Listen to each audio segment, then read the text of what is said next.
मेरे नौजवानों, आज आधुनिक कविता यानी काव्य के अंतर्गत मध्यकालीन कविता जो है मीराबाई के पद, वो पद के बारे में सविस्तार जानकारी प्राप्त करेंगे। मीराबाई के पद, उसका जो कवयित्री का जो नाम है मीराबाई, उसका परिचय करके उसके बाद हम वो पद के बारे में सविस्तार जानकारी प्राप्त करेंगे। मेरे प्यारे तरुण तरुणियों, आपको और एक बार याद दिला रहा हूँ कि प्रथम पीयूसी के कुछ बच्चों का जो लिखावट ठीक ठाक नहीं है, इसीलिए आपका जो टेस्ट पेपर देख के मैं इस तरह कह रहा हूँ।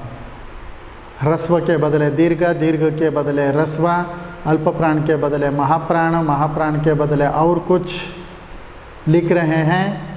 इसलिए मेरे प्यारे नव युवक युवतियों, ध्यान से और एक बार दूसरा जो टेस्ट के संदर्भ में कम से कम अभी जो किया हुआ जो गलतियां जो है उसको सुधरना ही है।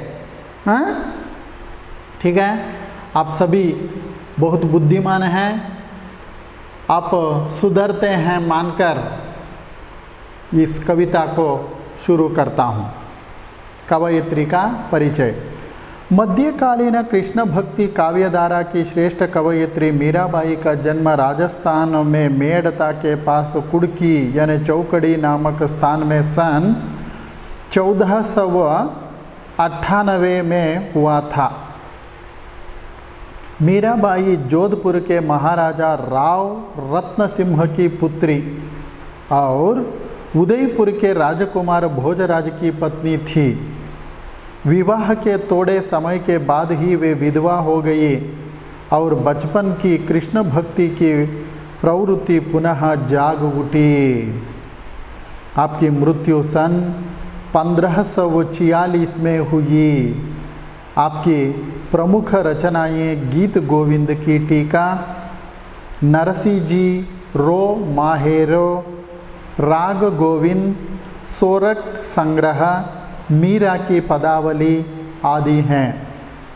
मीराबाई की काव्य भाषा राजस्थानी, गुजराती और ब्रजा मिश्रित है। ये था कवयित्री मीराबाई जी का संक्षिप्त जीवन परिचय। प्रस्तुत पदों में मीराबाई जी ने कृष्ण को अपना प्रियतम माना है। दर्द और भावों की अत्यंत तीव्रता मीराबाई के काव्य की विशेषता है। और एक बार दोहरा रहा हूँ मेरे तरुण तरुणियों, दर्द और भावों की अत्यंत तीव्रता मीराबाई के काव्य की विशेषता है। आपने अपने ऊपर होने वाले अनाचारों का भी परिचय दिया है। मीराबाई की भक्ति धैर्य एवं माधुर्य भाव की है। देखिए, मीराबाई के ये दो पद है ना, दो पद के अंतर्गत संक्षिप्त सारांश अभी तक आपके सामने प्रस्तुत किया। उसके आधार पर वो कविता या पद जो है ना, वो पद का सविस्तार जानकारी आपके सामने प्रस्तुत करने वाला हूँ। आप ध्यान से सुनिए। सुनने के साथ साथ लिखावट के बारे में बहुत बहुत ध्यान देना ही है। म्यारी रे गिरिधर गोपाल दूसरा ना कुया, दूसराम ना कोवाम साधाम सकल लोक जूया, भाया चांड्या बंदा चांड्या सगाम सूया, सधाम संग बैठ बैठ लोक लाज कुया, भगत देख्या राजी हुइया जगत देख्या रूया, असवा जल सिंच सिंच प्रेम बेल बूया, राणा विशरो प्याला बेजाम पिया मगना हुयाम, अब तो बात फैल पड्या जागणम सब कुया, मीरारी लगन लग्याम होना हो जू हुया। भज मन चरण कवल अविनाशी, जे ताई दीसाम धरनि गगन माते ताई उठी जासी।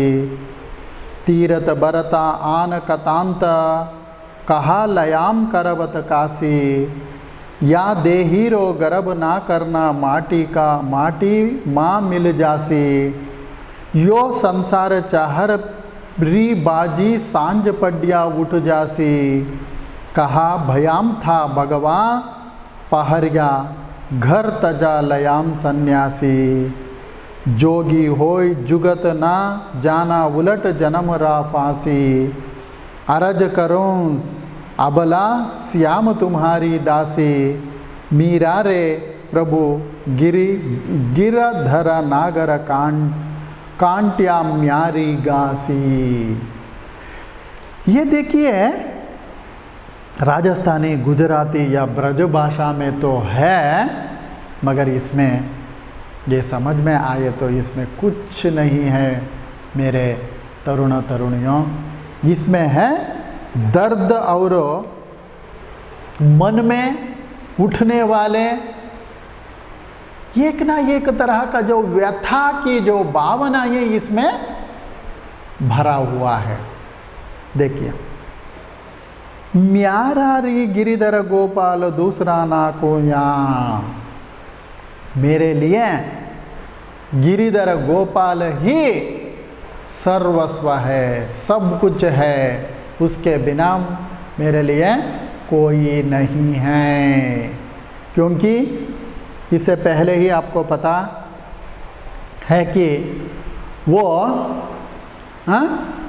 उनके पति जो था ना, वो जल्द से जल्द विधवा होने के सारी शादी होते ही कम समय में विधवा हो गई। इसीलिए उस मन की दर्द और भावनाओं को दूर करने के लिए इस तरह अपना मन में श्री गिरिधर गोपाल को याद करके, उपासना करके, प्रार्थना करके मन में उठने वाली व्यथा, दर्द को बोलना चाहती थी। दूसराम ना कोवा साधा सकल लोक जूया, मुझे दूसरा कोई नहीं है, कोवा कोई नहीं है, साधा सकल लोक जूया, यानी जो कठिन परिस्थिति में साधना करके आगे जो बढ़ेगा ना, वही उसका जो साधना के क्षेत्र के बारे में क्या करते हैं, देख लिया है या देखते हैं।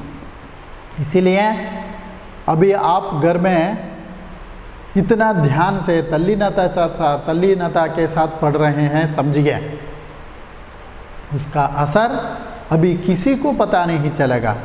एग्ज़ाम या टेस्ट होने के बाद कैसे पता चलेगा ना, उसी तरह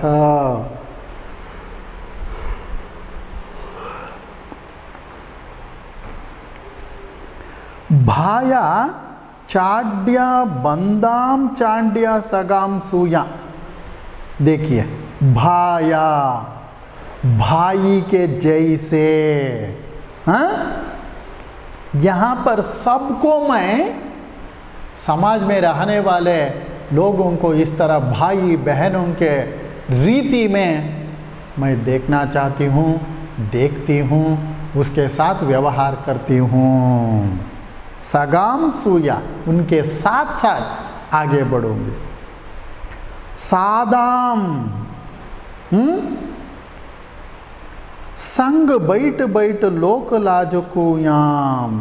सादा यानी साधु सन्यासी के साथ साथ बैठकर लोक के जो लाज जो रहते हैं ना, उसको खोई, लज्जा जो रहते हैं ना मन में, उसको साधु संग के साथ बैठकर उसको दूर की। भगत देखिया राजी हुआ जगत देख क्या रोया। देखो भगत को देख कर राजी हुआ, राजी मित्रत्व दोस्तपन, हुआ जगत देख कर रोया। जगत देख कर उसको, उस दृश्य को देख कर रोते हैं। आगे पीछे क्या है उसके लिए तो पता नहीं रहता है, फिर भी इस तरह अन्य था सोचते हैं, समझते हैं। इसीलिए आजकल मेरे तरुण तरुणियों, भाई और उनके बहन साथ साथ जाए तो उसके लिए कोई भी भाई और बहन नहीं कहते, है ना। उस तरह कामना रूपी आंखों के द्वारा देखने वालों की संख्या ही ज्यादा है इस समाज में। इसीलिए असवा जल सिंच सिंच प्रेम बेल बूया। असवा आशा रूपी जल को सींच कर यानी डालकर प्रेम बेल बोया, प्रेम रूपी पौधों को बढ़ाया गया है। राणा विशरो प्याला बेज्याम पिया मगन हुआ। अगर राजा, राणा जो है ना, वो राणा विष की जो प्याला को बेजा, उसको मैं गिरिधर गोपाल को सर्वस्व, अगर मेरे मन में सत्य है तो मुझको बचाओ, नहीं तो नहीं है मानकर उसको जहर को उन्होंने पीती है, कुछ नहीं होता। उसी तरह राणा यानी राजा विषरो प्याला, विष भरे हुए प्याला यानी कटोरी बेजा बेजा पिया मगन हुआ। मगन यानी प्रसन्नता के साथ, हंसी खुशी के साथ उसको पिया। अब तो बात फैल पड़िया जागणम सब कुया। ये बात तो पूरे के पूरे जगत में रहने वाले लोगों को, समझ में रहने वालों को पता चला। मीरारी लगन लग्या होना होजू हुआ। देखिए मीरारी लगन यानी इच्छा, लग्याम, देखो लगता है, होना होजू हुआ। इसी तरह लगन के साथ, इच्छा के साथ, तल्लीनता के साथ, ईमानदारी के साथ अगर काम करे तो आप भी, अगर मीराबाई जी विष भरा हुआ जो प्याला को पीने के बाद भी उनको कुछ नहीं हुआ ना, उसी तरह आपको भी इतना लगन तल्लीनता के साथ अगर काम करे तो आपको भी कुछ भी नुकसान ना होने वाला है। इसलिए समाज में आपके विरुद्ध चुपके चुपके जो बातें करते हैं ना, बातें करने वालों के बारे में हम ध्यान नहीं देना। आप जो काम करते रहते हैं या करना चाहते हैं उस पर ध्यान देकर आप आगे बढ़िए, तब आपको भी बहुत बढ़िया और श्रेष्ठ नाम या सम्मान आगे यानी भविष्य में मिल सकता है। भज मन चरण कवल अविनाशी।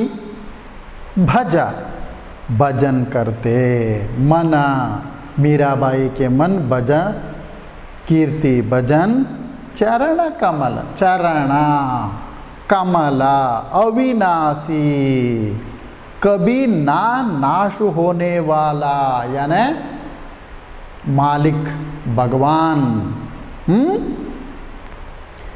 जे ताई दिशाम दूरनी मगन माते ताई उठी जासी। जे ताई जितना, दिशा दिशा, धरनी यानी जिद हट में, गगन माँ आकाश रूपी माँ ते ताई उठ उटी जासी यानी नष्ट हो जाता।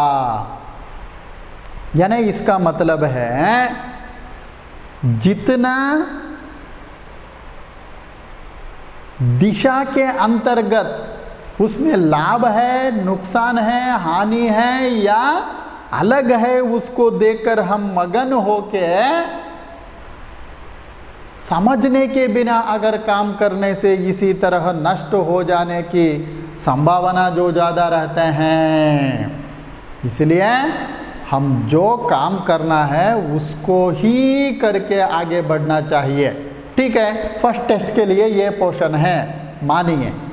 उदाहरण के अंतर्गत बड़े घर की बेटी कबीरदास, उसके बदले आप युवा वन से और कुटिया में राजा भवन पढ़े तो फायदा है क्या?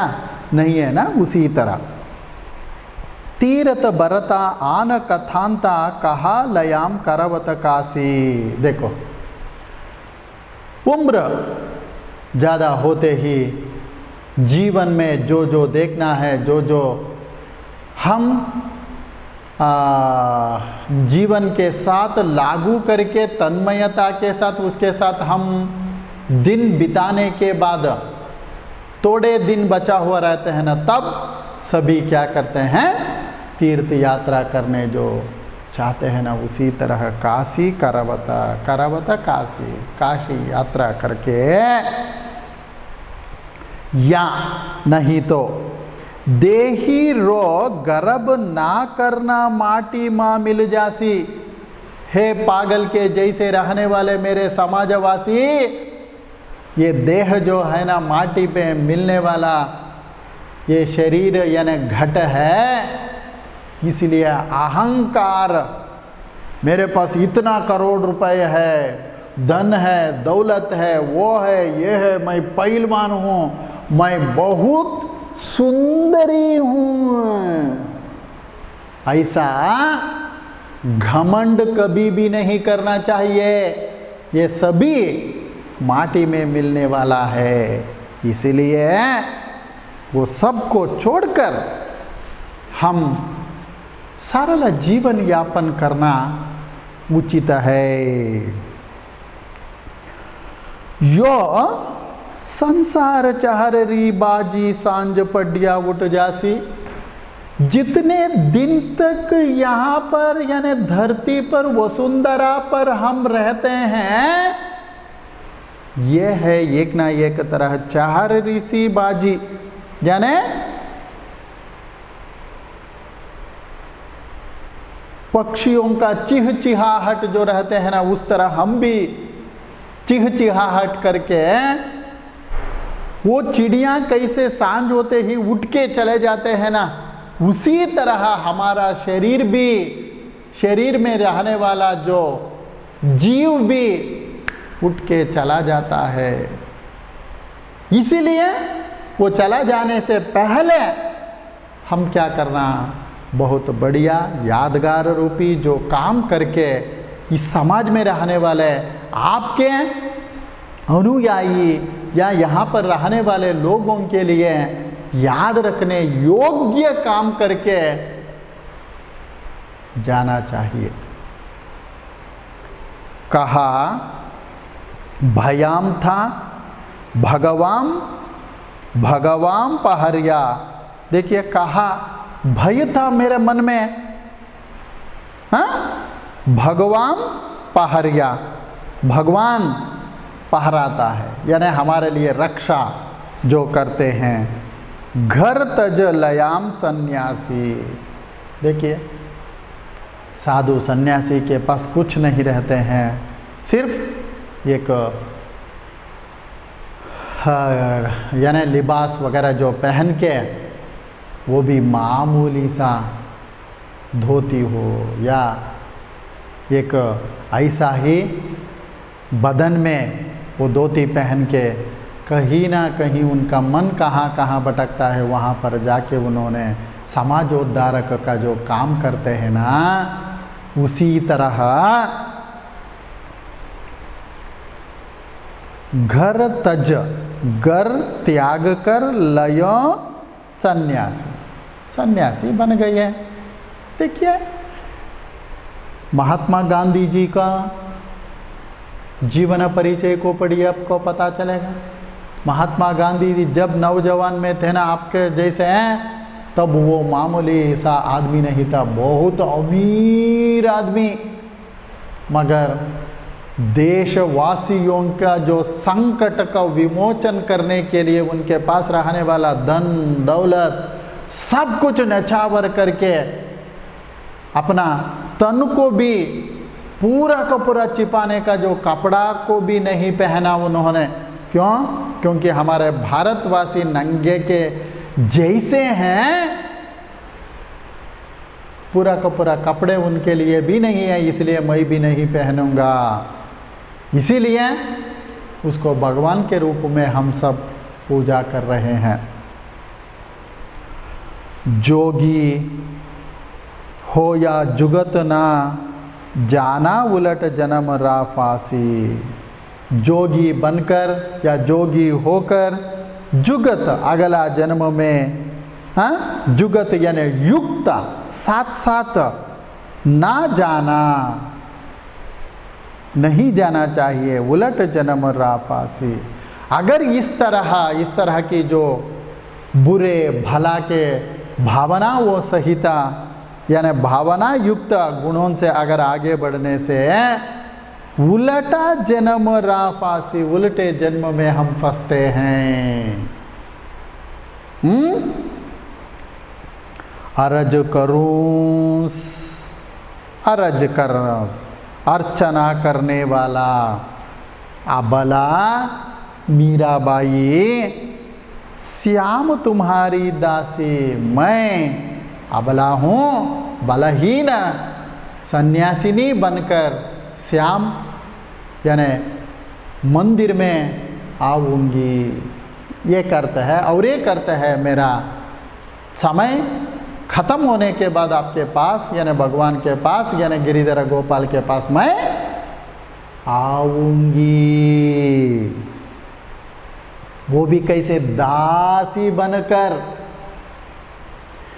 मीरा रे प्रभु, मीराबाई जी के भगवान प्रभु गिरधर नागर कांट्या म्यारी गासी, मेरे लिए बंधन से विमुक्त करो, तब आपके पास आने के लिए मुझे बहुत आसान होगा, तब मैं आपकी जो दासी बनकर सेवा कर सकती हूँ। ये था मीराबाई के पद, दो है ना, दो पद में रहने वाला अर्थ है। अब ज़्यादा से ज़्यादा सोचने की ज़रूरत नहीं है मेरे नव युवक युवतियों। पहले ही मैं कह चुका हूँ, ये राजस्थानी, गुजराती और ब्रज भाषा में है मानकर। यो क्या है, म्यारा का मतलब क्या है और सादाम मतलब क्या है, इतना सोचने की ज़रूरत नहीं है मेरे तरुण तरुणियों। कुल मिला के समरी या सारांश जो है उसको पढ़िए, समझिए, प्रश्न जो है उसके लिए उत्तर लिख कर तैयार रखिए। बस ये इस तरह को जो कंठस्थ करके लिखने के लिए तो हम पूछते नहीं हैं, इसीलिए ये राजस्थानी में हो, गुजराती में हो या ब्रज भाषा में क्यों ना हो, आप चिंता करने की ज़रूरत नहीं है। इसमें जो है वो मूल भाव को समझने का प्रयास कीजिए मेरे तरुण तरुणियों। वो प्रयास के साथ साथ अभी प्रश्न का उत्तर मैं बताऊंगा, आप लिखते जाइए मेरे तरुण तरुणियों। मीराबाई ने किसे अपना आराध्य माना? Very good. पांचवा बेंच में बैठे वाला कहते हैं, देखिए, गोपाल यानी गिरधर गोपाल। मीराबाई ने किसके लिए सारा जग छोड़ा? भाया के लिए। मीराबाई ने किसकी संगति में बैठकर लोक लाज छोड़ा? साधा यानी साधु सन्यासी के साथ बैठकर। मीराबाई ने कृष्ण प्रेम को किससे सींचा? प्रेम बेला से सींचा। 5वां, विष का प्याला किसने भेजा? राणा, यानी राजा। मीराबाई की लगन किस में लगी है? लग्याम होजू हुया में। लगन यानी इच्छा में। ऐसा ही लिखिए, कोई बात नहीं है। इसका उत्तर लग्याम होजू हुया में, ऐसा ही लिखिए, कोई बात नहीं है अगर समझ में नहीं आने से। 7वां, श्री कृष्ण के चरण कमल कैसे हैं? अविनाशी, अविनाशी, कभी भी नाश ना होने वाला। किसका घमंड नहीं करना चाहिए? मिट्टी में मिलने वाले देह का, यानी देह का घमंड नहीं करना चाहिए। मैं बहुत सुंदरी हूं, मैं पहलवान हूं, मानकर क्या नहीं करना? घमंड नहीं करना। यह संसार किसका खेल है? चिड़ियों का खेल है। चिड़ियों, पशु पक्षियों का खेल जो रहते हैं ना, उसी तरह चिड़ियों का। 10वां, मीराबाई किन बंधनों को नष्ट करने के लिए प्रार्थना करती है? भाई, बहन, संसार, घर भर के बंधनों को दूर करने के लिए मीराबाई गिरिधर गोपाल से प्रार्थना करती है।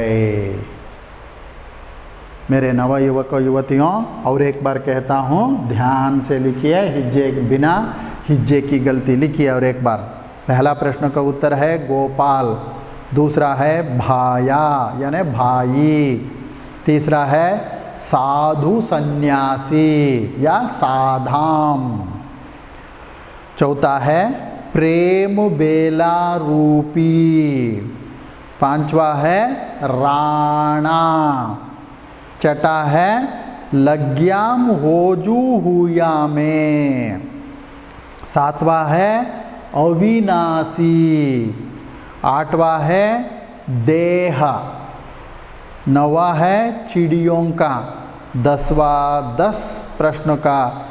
जो प्रश्न का उत्तर है भाई बहन संसार घर का बंधनों को नष्ट करने के लिए मीराबाई प्रार्थना करती है। ठीक है। दूसरा मेन, निम्नलिखित प्रश्नों के लिए उत्तर लिखिए। मीराबाई की कृष्ण भक्ति का वर्णन कीजिए। कृष्ण भक्ति जो है अभी अब तक आपको समझाया ना, उसी के साथ आपका भी शब्दों को जोड़कर लिख सकते हैं। दूसरा, मीराबाई ने जीवन के सार तत्व को कैसे अपना लिया? जीवन के सार को, घमंड नहीं करना, दिखावा नहीं करना, सरलाति सरल जीवन यापन करने का जो सार या सारांश या तत्व जो है उसको अपनाने का जो शैली को अपने शब्दों में आप लिख के रखना पड़ता है मेरे नव युवक युवतियों। तीसरा, मीराबाई ने जीवन की नश्वरता के संबंध में क्या कहा? यानी घमंड नहीं करना, माटी में मिलने वाला ये शरीर, इसलिए चाहे कितना भी खूबसूरत हो, कितना भी हट्टे कट्टे नौजवान क्यों ना हो, इस तरह और 2, 3, 4, 5 शब्दों को जोड़कर अपना नोट्स तैयार करना आपके जिम्मेदारी है मेरे तरुण तरुणियों। चौथा, मीराबाई सांसारिक बंधन से क्यों मुक्ति चाहती है? यानी ये भाई बहन संसार घर बार के जो मुक्ति, यानी इसमें इतना डूबे तो भी इतना गहरे के जो साथ हम जीवन यापन करने से भी हमारे लिए मुक्ति मिलता है क्या? नहीं है। इसीलिए ये सब से मुक्ति चाहकर भगवान का जो दासी बनकर सेवा करना मीराबाई जी चाहती है। ये था। और तीसरा मेन है ससंदर्भ भाव स्पष्ट कीजिए। देखिए मेरे तरुण तरुणियों, आपका जो टेस्ट पेपर देखने के बाद मुझे बहुत खेद हो रहा है कि आप कुछ बच्चों को लिखने नहीं आ रहा है, क्योंकि सिर्फ निबंध के जैसे आप लिखते हैं। ऐसा नहीं लिखिए मेरे नव युवक युवतियों, पहले प्रसंग लिखिए। प्रसंग में क्या लिखना, आप पूरा का पूरा वो दिया हुआ जो पंक्ति जो रहते हैं ना, वो पंक्ति का उदाहरण के अंतर्गत दिया, इस पद को, इस वाक्य को मीराबाई के पद नामक काव्य से लिया गया है। इसका कवयित्री का जो नाम है मीराबाई, ऐसा प्रसंग में लिखिए। बाद में संदर्भ,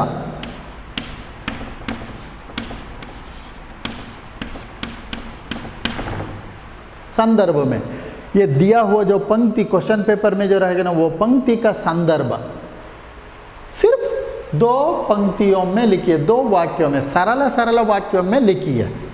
ठीक है। बाद में भाव स्पष्ट,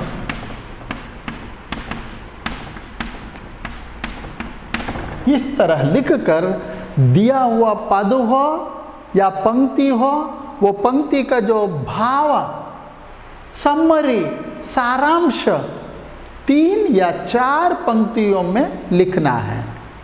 और एक शब्द यानी अंश है विशेष। दिया हुआ पंक्ति में या पद में या दोहा में रहने वाला विशेष युक्त, उदाहरण के अंतर्गत रसा, छंद, अलंकार, भाषा आदि के बारे में आपको जानकारी है तो सिर्फ सरल वाक्य में 1 या 2 लिखने से काफी है। क्यों? 4 अंक रहेगा मेरे नौजवानों। गद्य पद्य का या गद्य का नाम के लिए आधा अंक, और कवयित्री या कवि का नाम लिखने के लिए आधा मार्क्स, इसके लिए 1 अंक। ठीक है। बाद में संदर्भ जो लिखते हैं ना, उसके लिए 1 अंक। भाव स्पष्टीकरण जो लिखते हैं ना, उसके लिए 1 अंक। अगर विशेष लिखे तो 1 अंक, नहीं तो ये भाव स्पष्ट कीजिए के लिए भी आपको 2 अंक हम दे देते हैं। इसीलिए छात्रों, और एक बार कह रहा हूँ, आपका जो पेपर यानी टेस्ट पेपर में सिर्फ निबंध के जैसे आप लिख चुके हैं, कृपया अगली बार ऐसा मत लिखिए मेरे छात्र छात्राएं। और एक बार कह रहा हूँ, प्रसंग, संदर्भ, भाव स्पष्ट। कविता है इसलिए भाव स्पष्ट, अगर गद्य हो तो सिर्फ स्पष्टीकरण, नहीं तो और एक शब्द है व्याख्या। इनमें से 1 लिखिए, भाव स्पष्ट या व्याख्या लिखकर उसका भावों को लिखिए। नेक्स्ट विशेष, इतना लिखने से काफ़ी है। बहुत बढ़िया अंक भी आपको मिलने की संभावना ज़्यादा रहते हैं मेरे छात्र छात्राएं। ठीक है, समझ में आया ना? ऐसा मैं समझ गया हूँ। देखिए स्पष्टतः, और एक बार कह रहा हूँ, प्रसंग, संदर्भ, भाव स्पष्ट, अगर कविता हो तो भाव स्पष्ट, नहीं तो स्पष्टीकरण गद्य हो तो विशेष। इस तरह ही लिखने के बारे में सीखना चाहिए मेरे प्यारे नौजवानों। ठीक है, समझ में आया होगा। नहीं तो ठीक तरह समझिए, समझकर एक या दो बार रफ में लिखकर प्रैक्टिस कीजिए। रफ में लिखकर, ये दो बार गलत होता है ना, होने दो, दो तीन बार गलत लिखने के बाद ही आपको सही पता चलेगा। वो जब वो सही उत्तर आपको पता चलेगा तब से आप दोबारा गलती नहीं करोगे। इसलिए मेरे छात्र छात्रों, पहले सही उत्तर के बारे में अधिक से अधिक ध्यान देकर आप सीखना चाहिए। ठीक है, समझ में आया? हाँ, समझ में नहीं आने से आप क्या कीजिए, और एक बार आपके मेंटर्स के द्वारा कंसर्न सब्जेक्ट टीचर से पूछताछ करके, फ़ोन पे हो या आपके माँ बाप के साथ कॉलेज आकर 1 घंटा के लिए आपके मन में रहने वाला शक या शंकाओं को दूर करके फिर माँ बाप के साथ, भाई बहनों के साथ आप वापस जा सकते हैं। इसीलिए लिखावट के बारे में ध्यान देना ही है। ठीक है, आप देने के लिए तैयार हैं मानकर इस कक्षा को समाप्त करूंगा मेरे छात्र छात्राएं। धन्यवाद।